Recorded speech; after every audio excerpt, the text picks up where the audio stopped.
The massive chamber buzzed with tension as representatives from 47 different species gathered around the floating conference table. Commander Vex of the Thorian Empire drummed his 6 clawed fingers against the metallic surface, his purple scales shifting with irritation. "All right, everyone. Settle down." Vex's voice boomed through the universal translator. "We are here to discuss the elephant in the room, or should I say, the blue marble?" A collective groan rippled through the assembly. "Oh, come on," squeaked Pip, the diminutive representative of the Squealer Coalition. Her orange fur bristled as she bounced in her oversized chair. "Are we seriously talking about Earth again? That boring little rock with the weird bipeds?" Boring? Admiral Zork of the Crusher Fleet slammed his massive fist on the table, causing several smaller delegates to jump. His gray skin turned a darker shade of irritation. That boring little rock has been sitting there for millennia, completely undefended, and not one of us has managed to claim it. Technically, interrupted Dr. Nix, the insectoid scientist from the Hive Collective, clicking her mandibles thoughtfully, Earth does have some primitive defense systems. Nuclear weapons, conventional armies, that sort of thing. The chamber erupted in laughter. Nuclear weapons. Wheezed General Boom of the Explosive Brigade, his red carapace shaking with mirth. "Oh, that's rich. We are talking about species that can crack planets like eggs, and we are worried about nuclear weapons?" Exactly my point. Vex stood up, his tail lashing behind him. "We have antimatter cannons, planet crackers, reality-bending weapons, and yet, somehow, that little blue planet remains stubbornly unconquered." Silence fell over the chamber as the weight of that statement sank in.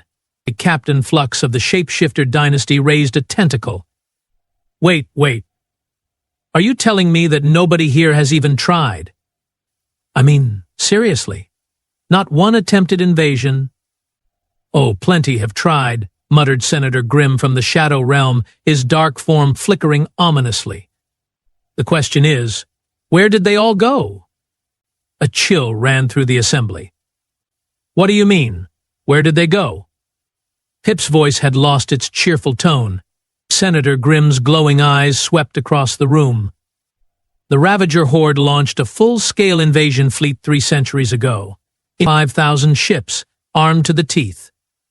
They sent regular reports for the first week, then nothing.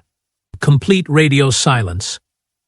That can't be right," stammered Dr. Nix, her compound eyes blinking rapidly. The Ravagers were known for their brutality. They conquered 17 systems before heading to Earth, and they were never heard from again. Grimm continued coldly. Just like the Plasma Lords, the Steel Claw Empire, and the Quantum Raiders. All vanished without a trace after setting course for that seemingly harmless little planet. Admiral Zork's confidence began to waver. But that's impossible. Humans barely have space travel. They can't even leave their own solar system properly. Can't they? Vex pulled up a holographic display showing Earth's position in the galaxy. "Look at the navigation charts, my dear Admiral. Notice anything unusual?" The delegates leaned forward, studying the display intently. "By the 7 moons of Craxus," gasped Captain Flux. "There's a dead zone around Earth. No trade routes, no shipping lanes, no settlements within a 50-light-year radius." Exactly. Vex pointed dramatically at the hologram. "It's like the entire galactic community has unconsciously agreed to avoid that sector of space." But why? What could possibly make hardened space pirates, ruthless conquerors, and profit-hungry traders all steer clear of one tiny planet? "Maybe," suggested Pip nervously, "maybe it's just a coincidence? I mean, space is big, right? Lots of empty sectors." "Oh, sure." Vex's sarcasm was thick enough to cut with a plasma blade. "Just a coincidence that every single military force that's ever approached Earth has mysteriously vanished. Just a coincidence that seasoned traders refuse to establish routes through that sector. Just a coincidence that our most advanced scouts report technical difficulties whenever they get within scanning range." The chamber fell into an uncomfortable silence. Finally, Dr. Nix spoke up, her voice barely above a whisper. So, what are you suggesting we do about it? Vex's eyes gleamed with determination. We are going to find out what makes Earth so special. We are going to solve this mystery once and for all. And how exactly do you propose we do that? Admiral Zork asked skeptically. Simple. Vex grinned, revealing rows of sharp teeth. We are going to send in a reconnaissance team. A small, undetectable group to observe these humans up close and personal. Figure out what their secret is. And if they don't come back? Pip squeaked. Vex's grin widened. Then we will know we are dealing with something far more dangerous than nuclear weapons. The meeting adjourned with an ominous sense of foreboding hanging in the air. 3 hours later, the council reconvened in the archive chamber, surrounded by floating holographic displays and data streams. Dr. Nix had pulled every available record from the Galactic Historical Database, and the results were as settling. Okay, everyone, buckle up, Dr. Nix announced, her mandibles clicking nervously. Because what I'm about to show you is going to make your exoskeletons crawl. She activated the first display, showing a massive crimson fleet. Let's start with the Bloodfang Armada, approximately 800 years ago. Led by Warlord Slash, they specialized in planetary subjugation, conquered 43 worlds in just 2 decades. I remember reading about them. Admiral Zork nodded. A ruthless bunch. What happened when they reached Earth? That's the thing. Dr. Nix's voice dropped to an ominous whisper. According to their final transmission, they achieved orbital superiority within 6 hours. Complete space dominance. The humans had nothing that could touch them. So they won? Pip asked hopefully. That's what they thought. Dr. Nix continued. Warlord Slash's last message was, and I quote, "Pathetic planet secured. Beginning ground assault. These soft creatures will make excellent slaves. Victory is assured." And then? Captain Flux prompted. And then silence. Total, complete silence. No distress calls, no follow-up reports, no requests for reinforcements. It's like the entire armada just vanished. Uncomfortable shuffling echoed through the chamber. But surely, Senator Grimm interjected, someone investigated. Sent a search party? Oh, they tried. Dr. Nix pulled up another display. The Bloodfang High Command sent 3 separate rescue missions over the next 50 years. Guess what happened to those? The silence was deafening. Let me guess, Vex said dryly. They all decided to take extended vacations on Earth? Moving on, Dr. Nix ignored the sarcasm and brought up a new hologram. The Tentacle Terror Syndicate, 600 years ago, masters of psychological warfare and mind control. They could break entire civilizations without firing a single shot. I have heard of them, whispered Pip, her fur standing on end. They made entire planets surrender just by broadcasting scary thoughts. Exactly. So, when they approached Earth, they figured it would be easy pickings. According to their records, they started with their standard fear broadcasts, expecting immediate planetary surrender. Let me guess, Admiral Zork said grimly, it didn't work? Oh, it worked all right. Dr. Nix's compound eyes gleamed with disturbed fascination. But not the way they expected. Instead of cowering in terror, the humans seemed to enjoy it. Their final transmission mentioned something about humans creating horror movies and haunted houses for entertainment purposes. That's not normal. Captain Flux's form shifted anxiously. Fear is supposed to paralyze prey, not entertain them. It gets worse, Dr. Nix continued. The Tentacle Terror Syndicate reported that humans started making their own scary broadcasts back at them. According to the logs, these human horror stories were so disturbing that half the Syndicate's fleet suffered psychological breakdowns. And the other half? Vex asked, though he wasn't sure he wanted to know. They tried a direct assault. Last transmission, initiating close-quarters psychological combat. These creatures cannot possibly resist our mental dominance. That was 400 years ago. The Tentacle Terror Syndicate officially disbanded shortly after, citing irreconcilable differences with reality. The chamber had grown noticeably colder. "Please tell me it gets better," Pip whimpered. "Oh, sweet little Pip." Dr. Nix's voice carried dark amusement. "We are just getting started." Next up, the Machine Collective, 300 years ago. Pure artificial intelligence, no emotions, no fear, just cold logic and overwhelming firepower. "Machines can't be psychologically broken," Admiral Zork said with forced confidence. "What could humans possibly do to artificial intelligence?" Dr. Nix pulled up a massive display showing geometric ships. The Machine Collective calculated a 99.7% probability of victory. They had superior technology, numerical advantage, and no biological weaknesses to exploit. "Sounds foolproof," Captain Flux admitted grudgingly. That's what they thought. Their attack plan was flawless: disable human communications, eliminate military installations, establish control networks. Standard machine efficiency. "So what went wrong?" Senator Grimm asked, his form flickering with anticipation. According to the collective's final data burst, the humans did something unexpected. Instead of fighting back with conventional warfare, they started doing something the machines called creative problem-solving and innovative adaptation. "That doesn't sound scary," Pip said hopefully. The machines described it as illogical tactical modifications resulting in unprecedented combat effectiveness. Apparently, humans started turning household items into weapons, using their own infrastructure against the invaders, and employing tactics that violated every known principle of warfare. "Like what?" Vex demanded.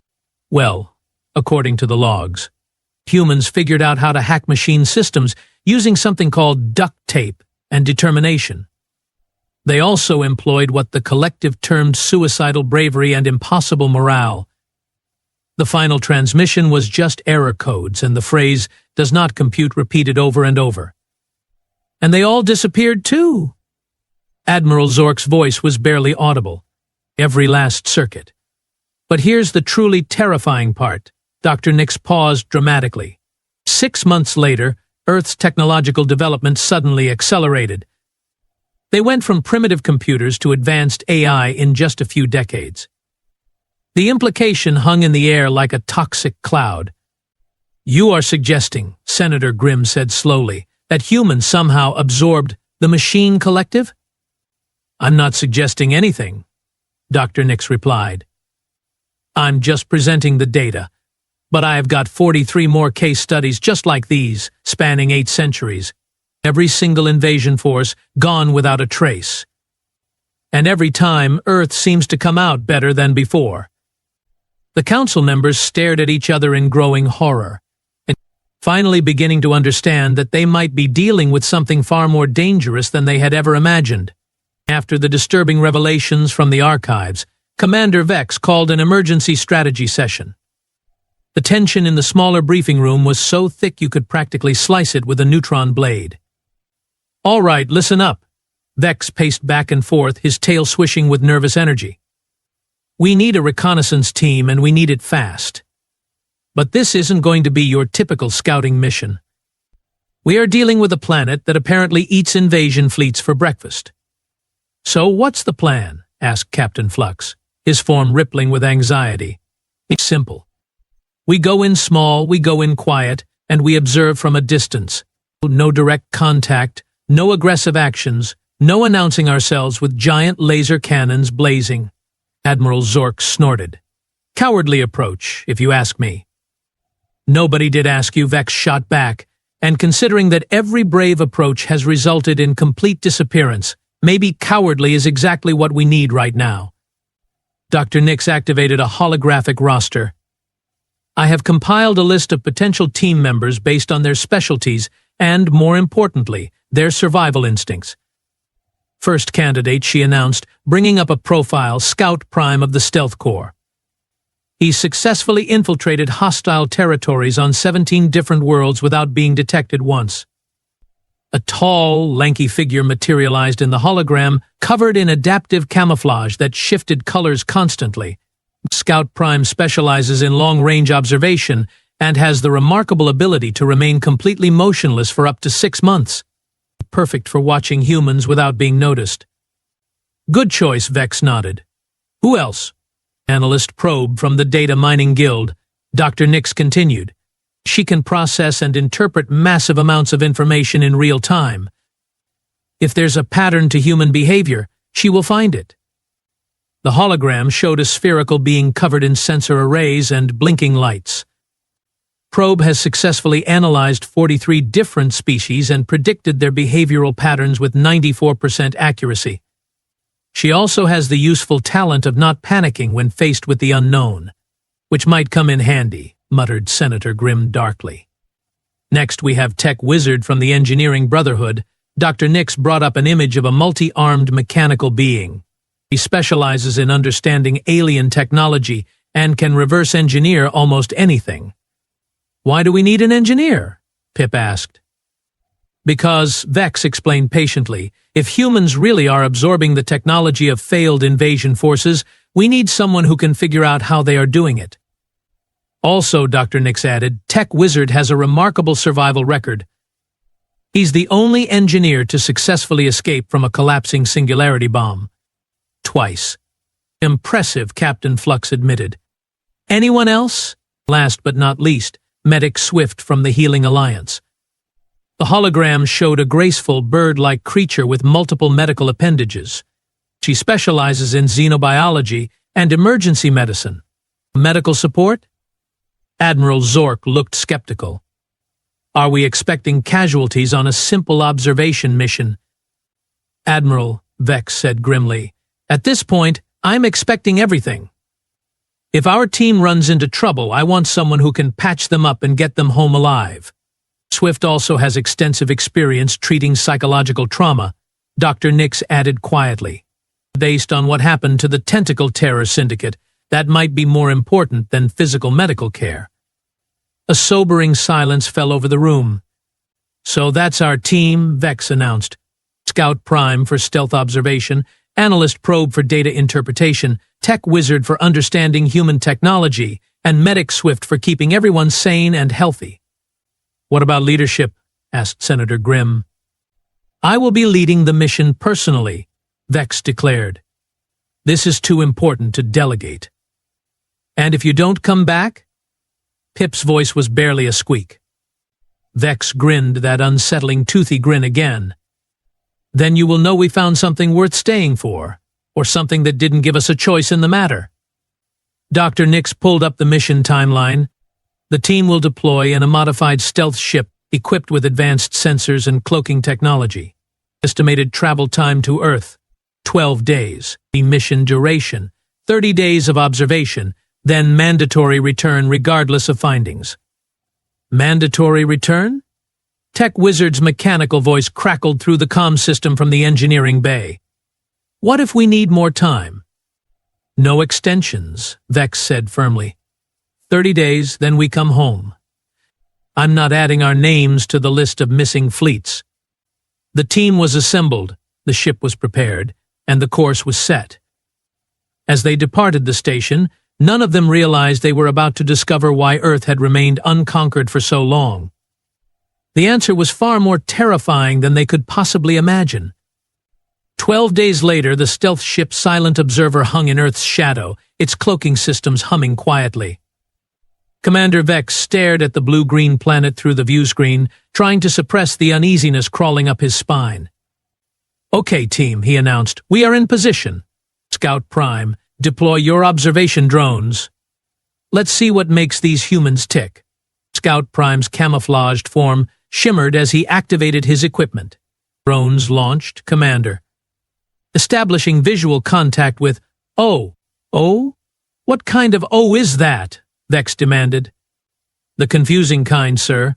I'm picking up thousands of heat signatures in organized clusters. They appear to be living peacefully. Analyst Probe's sensors whirred frantically. Confirmed. No active warfare detected planet-wide. This is unusual for a species that supposedly defeats invasion fleets. Dr. Medic Swift peered over Probe's shoulder, her feathered head tilting in confusion. Maybe they are in a recovery period? Rebuilding after the last invasion attempt? Let's focus on one location, Vex decided.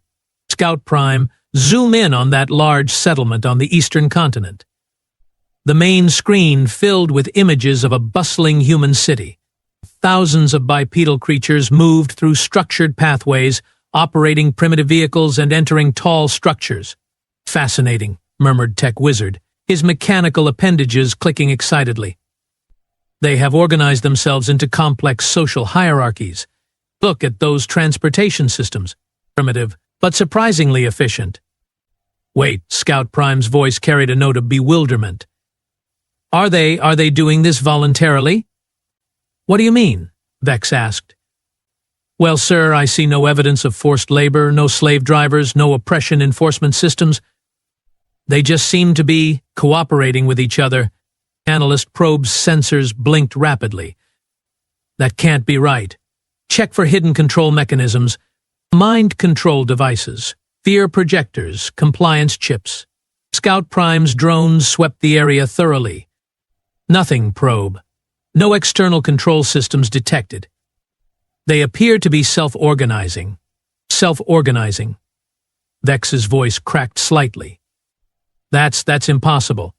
No species can maintain complex civilization without strict hierarchical control. Commander, Medic Swift spoke up nervously. I'm detecting something strange in their biological readings. Their stress hormones are elevated, but not from fear or oppression. Then what's causing it? I think they are stressed about being late for something called work. And there's widespread anxiety about something called traffic. The team stared at each other in confusion. They are voluntarily stressing themselves. Tech Wizard's voice carried disbelief. What kind of psychological warfare is this? Focus on individual specimens, Vex ordered. Maybe smaller groups will make more sense. Scout Prime adjusted his drones to observe a residential area. I have got visual on a family unit, 2 adult specimens and 2 smaller ones. Wait, this is weird. Define weird, Vex said with growing dread. The larger specimens appear to be nurturing, the smaller ones, providing food, protection, education. But here's the strange part. They seem to be enjoying it. Enjoying child rearing? Medic Swift gasped. That's completely contrary to optimal resource allocation. Most species consider offspring a necessary burden at best. It gets weirder, Scout Prime continued. I'm watching one of the small ones fall down and injure itself. The adult immediately stopped all other activities to provide comfort and medical attention. Then, and I swear this is accurate, the adult made exaggerated facial expressions and vocalized in rhythmic patterns until the small one began displaying signs of happiness. Rhythmic vocalizations? Analyst Probe's confusion was evident.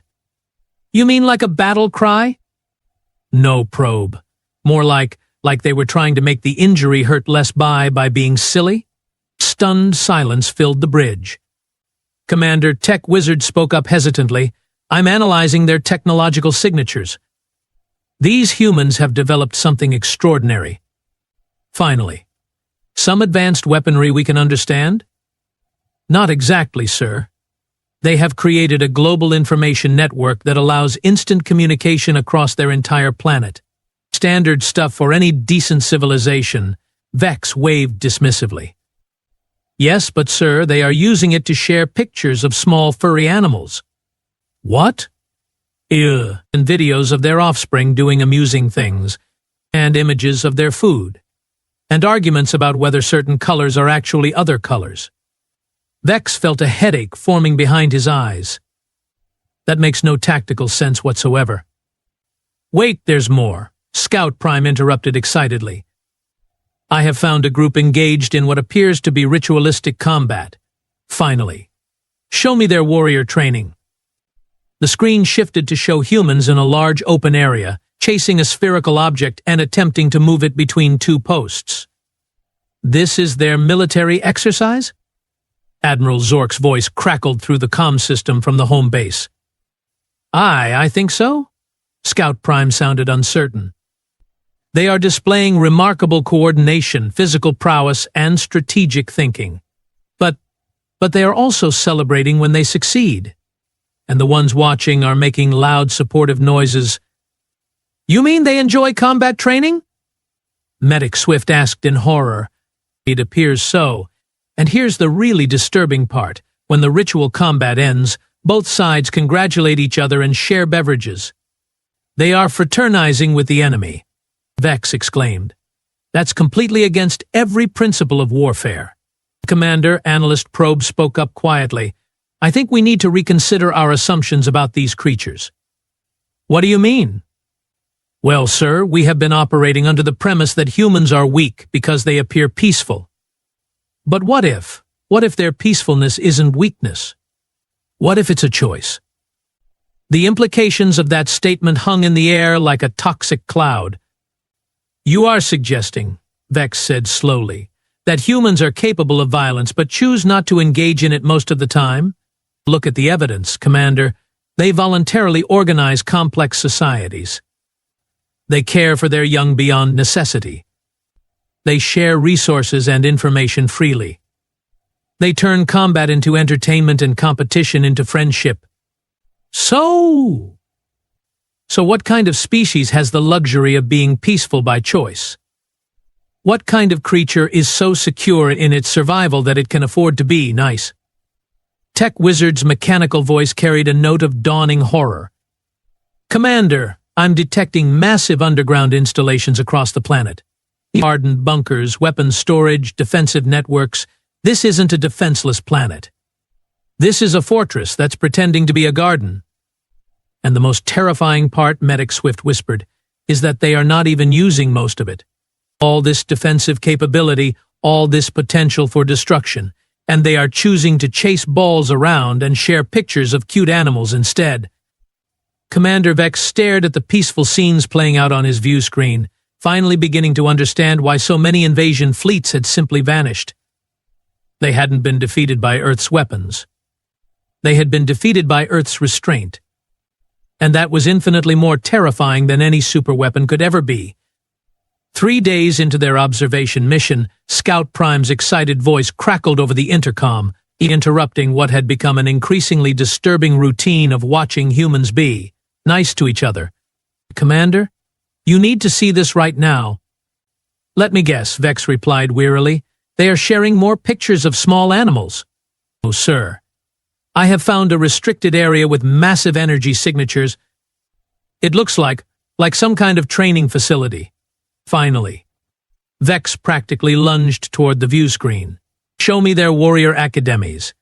Let's see what passes for military training on this backwards planet.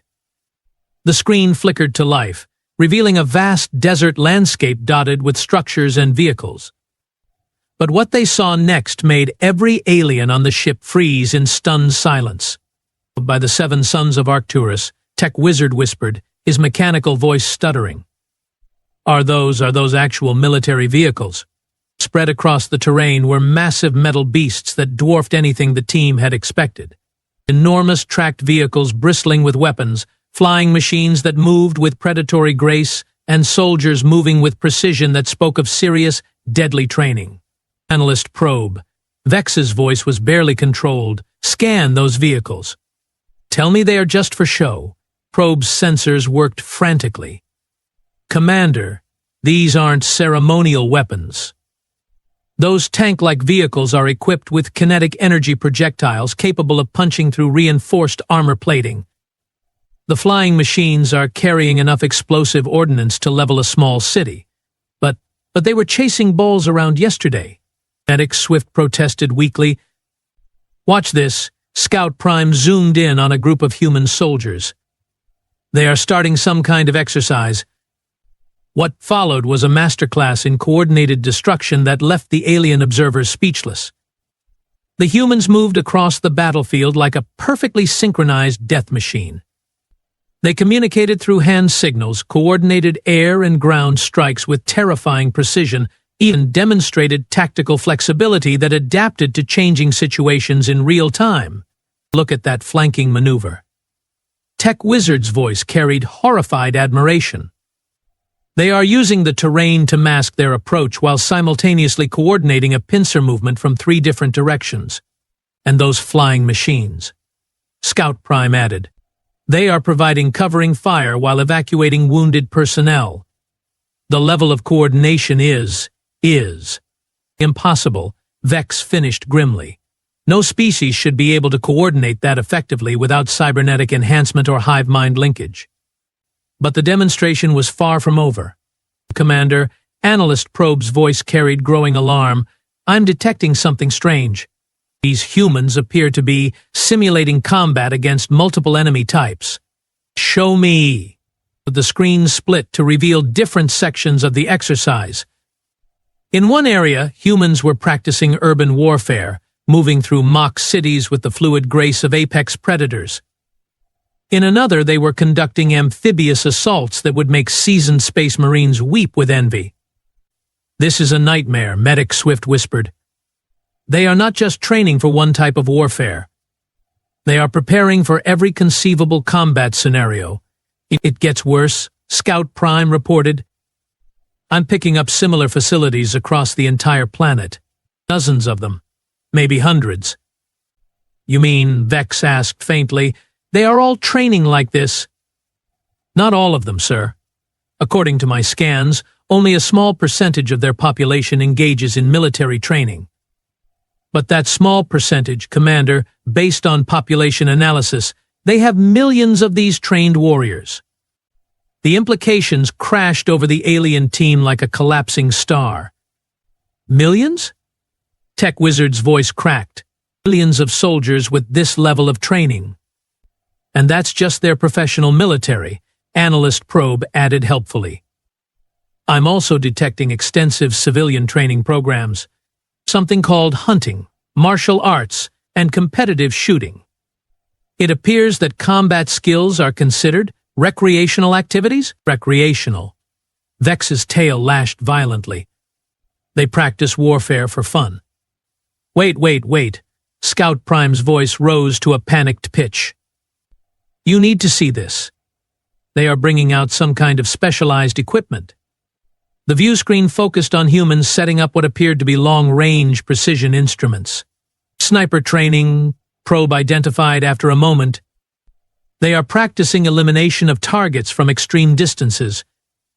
They watched in horrified fascination as human marksmen consistently hit targets so far away they were barely visible, even with advanced alien optics. But the accuracy rate is over 90%, Probe reported in a dead voice. At ranges that would challenge our own elite marksmen. But here's the truly terrifying part, Tech Wizard added, his sensors working overtime. The weapons they are using? They are the same primitive kinetic projectile devices we dismissed as harmless. Harmless. Medic Swift's feathers were standing on end. Those projectiles could penetrate standard armor plating. And they are just the training weapons, Scout Prime added ominously. I'm detecting much more sophisticated armaments in their storage facilities. Like what? Vex demanded, though he was beginning to suspect he didn't want to know. Guided projectiles, area denial weapons, electronic warfare systems, Commander. Some of these weapon signatures match technology from the missing invasion fleets. The silence that followed was deafening. Are you telling me, Vex said very quietly, that humans have been reverse engineering the weapons of every species that's tried to invade them? It appears so, sir. But they have also made improvements. What kind of improvements? Well, they have taken the Ravager plasma cannons and somehow made them more efficient. The tentacle terror mind control devices have been modified into something called psychological operations. And the machine collective's adaptive algorithms? They are using them for something called artificial intelligence. They have been upgrading their technology with every failed invasion, Analyst Probe realized with growing horror. Each attack made them stronger. But the most disturbing part, Medic Swift spoke up reluctantly, is that they are not using any of this against each other anymore. What do you mean? I have been monitoring their global communications. These separate groups, different nations they call them, they used to fight each other constantly. But in recent decades, they have mostly stopped. They still compete, but they have redirected their combat instincts toward what? Toward preparing for external threats. Commander, I think they are united specifically against the possibility of alien invasion. The full scope of what they were observing finally hit them. Let me get this straight, Vex said slowly. The humans spent thousands of years perfecting the art of warfare by fighting each other. Then, when aliens started showing up, they stopped fighting among themselves and focused all that accumulated military knowledge on defending against us. That's exactly what happened, Probe confirmed. And every time someone attacks them, they capture the technology, improve it, and add it to their defensive capabilities. Correct. So the more species that attack Earth, the more dangerous humans become. Exponentially more dangerous, yes. Commander Vex stared at the view screen, watching human soldiers practice maneuvers that could devastate entire fleets while using weapons that had been stolen from those very same fleets and made better. No wonder nobody attacks Earth twice, he whispered. Sir?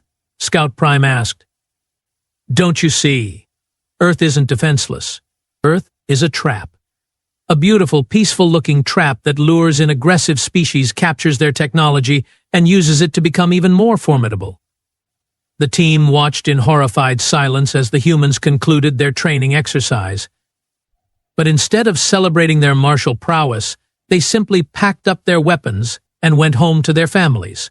That casual transition from deadly efficiency to domestic tranquility was perhaps the most terrifying thing of all. Dr. Medic Swift had been unusually quiet for the past day, her sensors working overtime as she conducted deep psychological scans of the human population. When she finally spoke, her voice carried a tremor that made everyone on the bridge look up. Commander, I need to show you something. Something that's going to change everything we think we know about these creatures. Vex turned from the tactical display, noting the disturbed ruffling of Swift's feathers. What kind of something, Doctor? The kind that explains why 47 different invasion fleets have vanished without a trace, Swift replied grimly. I have been conducting psychological profiling of individual humans, and the results are deeply troubling.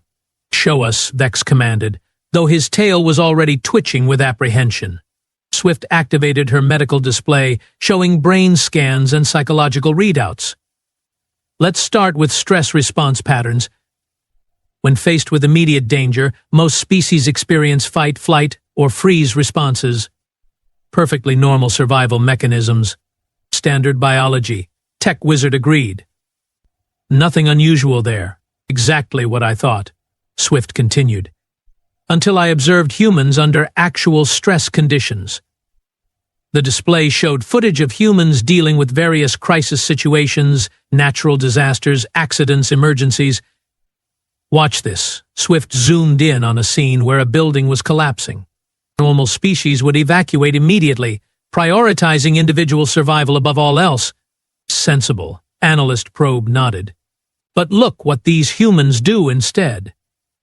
The team watched in stunned silence as humans ran toward the danger, not away from it. They formed organized rescue teams, coordinated evacuation efforts, and repeatedly risked their own lives to save complete strangers.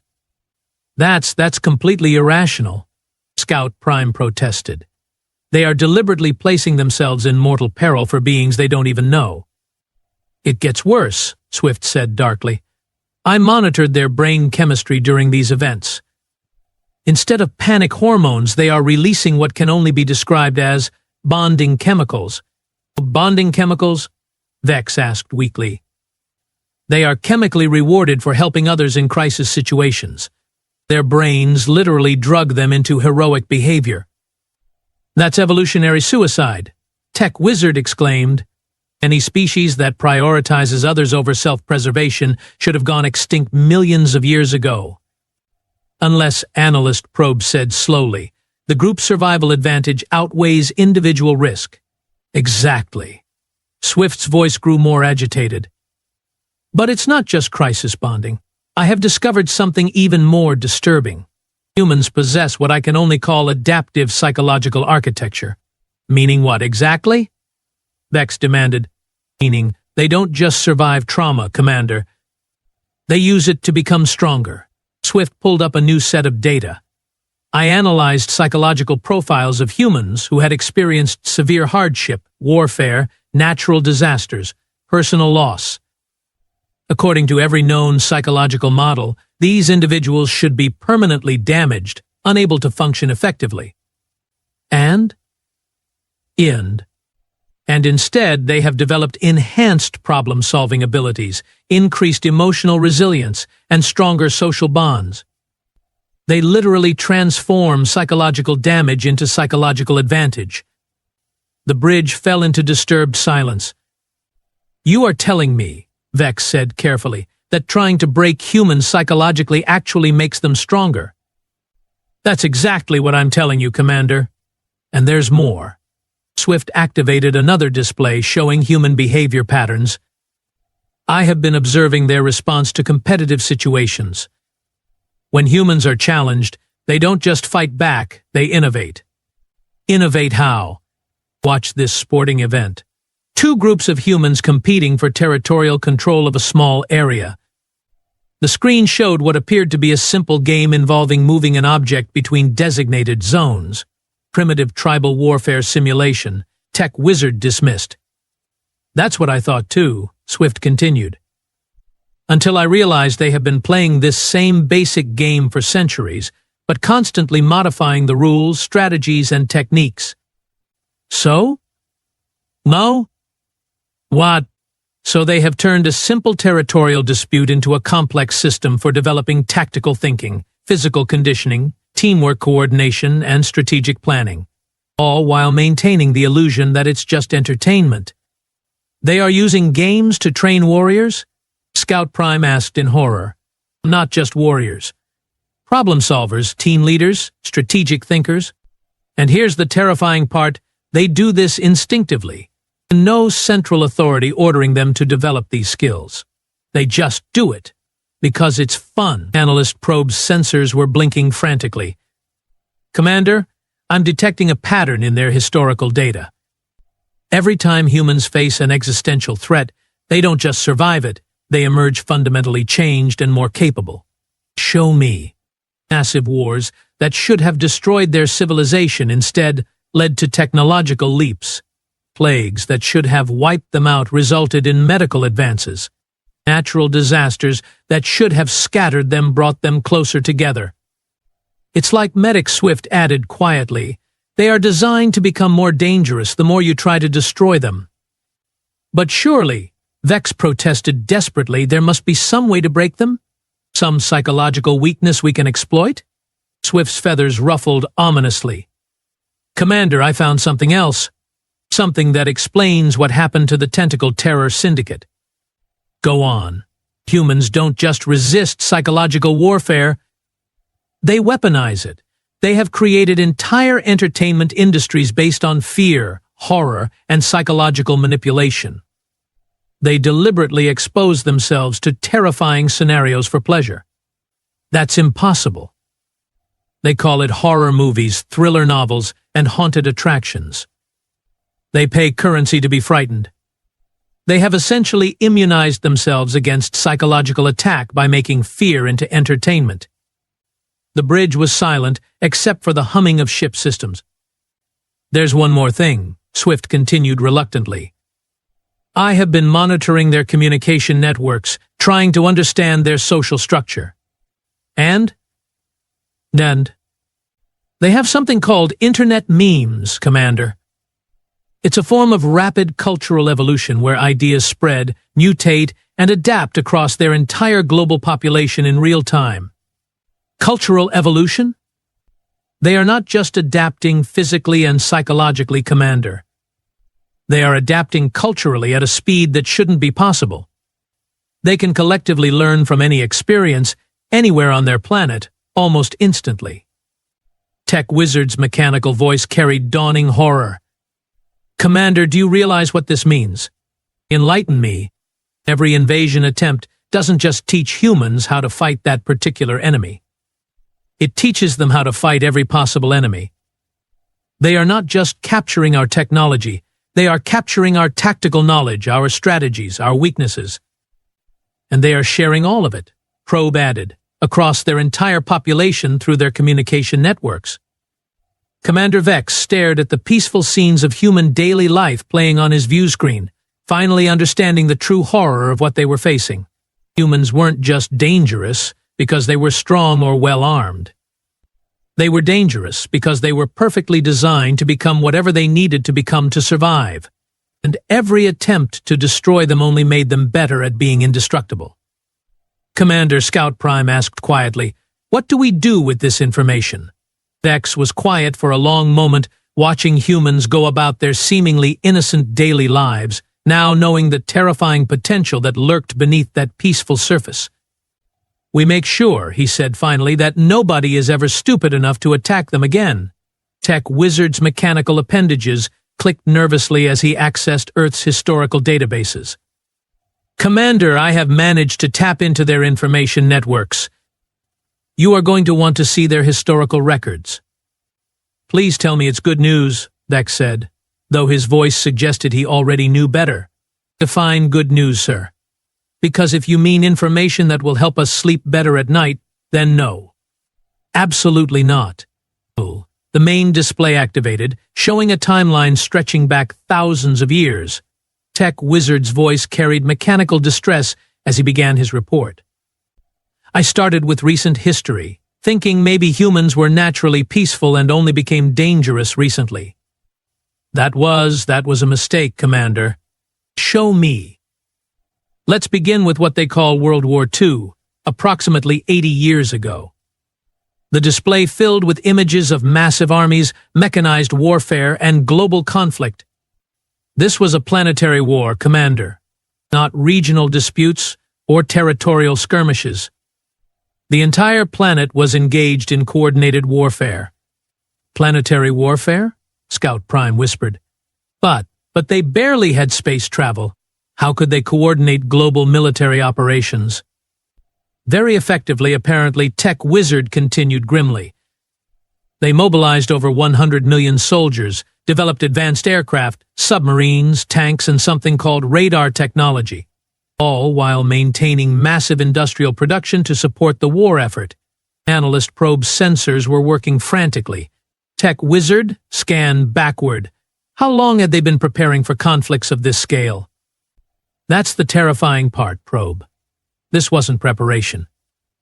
This was improvisation. They developed most of their advanced military technology during the conflict itself, adapting and innovating under combat pressure. Impossible. Medic Swift protested. "No species can conduct research and development while simultaneously fighting for survival. Humans can, Doctor, and they did. But wait, it gets worse." Tech Wizard scrolled further back in the timeline. Before World War II, there was World War I. Before that, something called the Napoleonic Wars. Before that, the 100 Years' War. Commander, humans have been engaged in almost continuous warfare for their entire recorded history. Continuous warfare?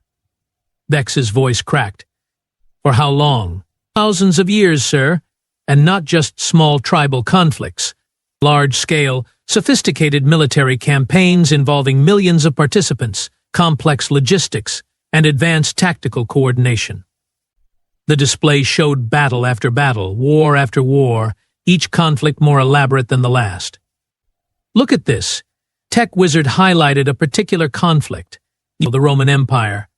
They conquered and controlled territory spanning 3 continents for over 1,000 years, using primitive technology and sheer organizational brilliance. 1,000 years? Scout Prime gasped. They maintained a military empire for 1,000 years without faster-than-light travel or energy weapons, through discipline, logistics, and tactical innovation. And when the Roman Empire fell, did humans learn to live peacefully? Oh no, they immediately started developing even more sophisticated forms of warfare. Tech Wizard brought up medieval battles, showing armored cavalry charges and siege warfare. They built massive fortifications, developed siege engines, created professional military classes, all while simultaneously advancing their technology, art, and culture. They were fighting wars and building civilization at the same time? Medic Swift asked in horror. Not just building civilization, Doctor. Perfecting it. Look at this, the Renaissance period. While engaged in continuous military conflicts, they somehow found time to create art, literature, scientific breakthroughs, and architectural marvels that still stand today. Analyst Probe was processing the data with increasing alarm. For Commander, the pattern is clear. Human warfare isn't destructive to their civilization. It's the driving force behind their advancement. What do you mean? Every major war led to technological innovations that improved their society. Military engineering became civil engineering. Combat medicine became advanced healthcare. Military communication systems became their global information networks. Tech Wizard nodded enthusiastically, his mechanical voice rising with excitement and terror. Exactly. They have been using warfare as a research and development program for millennia. But surely, Vex protested weakly, some of these conflicts must have nearly destroyed them. Oh, they did, Commander. Multiple times. Plagues that killed a third of their population, wars that devastated entire continents, natural disasters that should have ended their civilization. And they bounced back stronger every single time. After the Black Death, they entered the Renaissance. After World War I, they experienced unprecedented technological growth. It's like they used catastrophe as motivation. Medic Swift was studying the psychological profiles with growing alarm. Commander, I'm analyzing the personality types of their historical military leaders. This can't be right. What now? Now. Many of their most successful military commanders show psychological profiles that would be classified as dangerously unstable by our standards. Excessive aggression, willingness to sacrifice resources for strategic advantage, ability to maintain morale under impossible odds. Unstable leaders leading unstable armies? No, sir. Unstable leaders leading perfectly disciplined armies who followed them willingly into battles that should have been suicide missions. And won. Tech Wizard brought up battle analyses. Look at these tactical records, Commander. Humans regularly achieved victory against numerically superior forces through pure strategic brilliance and refusal to accept defeat. They don't know when to quit, Scout Prime realized with dawning horror. Worse than that, Analyst Probe added. They have turned not quitting into a cultural virtue. They have sayings like never give up, fight to the last, and victory or death. Victory or death, Vex repeated faintly. It gets worse, Commander, Tech Wizard continued relentlessly. I found records of something called guerrilla warfare. When conventional military resistance became impossible, humans developed techniques for continued resistance using civilian populations, improvised weapons, and unconventional tactics. Meaning that even if you completely defeat their armies, destroy their infrastructure, and occupy their territory, individual humans will continue fighting using whatever resources they can find. They have created entire military doctrines based on the assumption that formal defeat is just the beginning of real resistance. The bridge fell into stunned silence as the full implications sank in.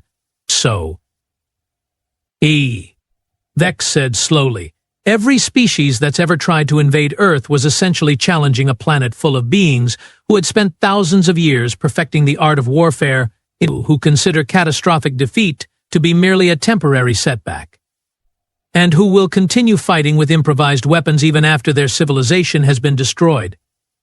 That's exactly right, Commander. And they do all this while maintaining peaceful societies, raising families, and sharing pictures of cute animals? Correct. Commander Vex stared at the historical timeline, finally understanding why Earth's orbital space was littered with the debris of failed invasion fleets. They hadn't just been attacking a planet. They had been challenging the apex predators of warfare itself. 2 hours after the silent observer returned to the station, every available council member had been summoned to an emergency session. Commander Vex stood before the assembly, his purple scales now a sickly pale shade. Honored delegates, he began, his voice unusually subdued, we have discovered why Earth remains unconquered. Well? Admiral Zork demanded impatiently. Are they hiding some super weapon? Advanced alien allies? Dimensional barriers? Worse, Vex replied grimly. They are human. Confused murmurs rippled through the assembly. What Commander Vex means, Dr. Nick stepped forward, is that humans are essentially weaponized evolution. They have spent millennia turning every challenge, every disaster, every attempted conquest into an opportunity to become more dangerous. Impossible, squeaked Pip. They looked so peaceful in the preliminary scans. They are peaceful, Medic Swift confirmed. By choice. And that's what makes them terrifying. Any species capable of such violence that chooses peace instead. They are not defenseless, they are disciplined. Senator Grimm's form flickered ominously.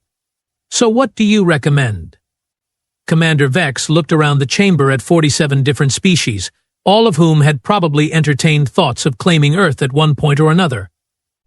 I recommend, he said with absolute finality, that we collectively agree to leave Earth alone. Forever. And if someone ignores that recommendation? General Boom asked. Then they will become another footnote in human history.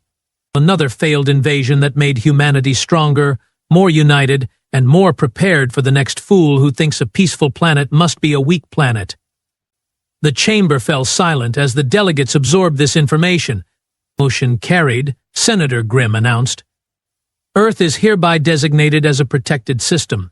Any unauthorized approach will be considered an act of galactic stupidity. And with that, the mystery of Earth's immunity was solved, not through superior firepower or advanced technology, but through the simple recognition that some sleeping dragons are best left undisturbed. The universe was vast enough without picking fights with creatures who turned warfare into an art form, then chose peace as their masterpiece.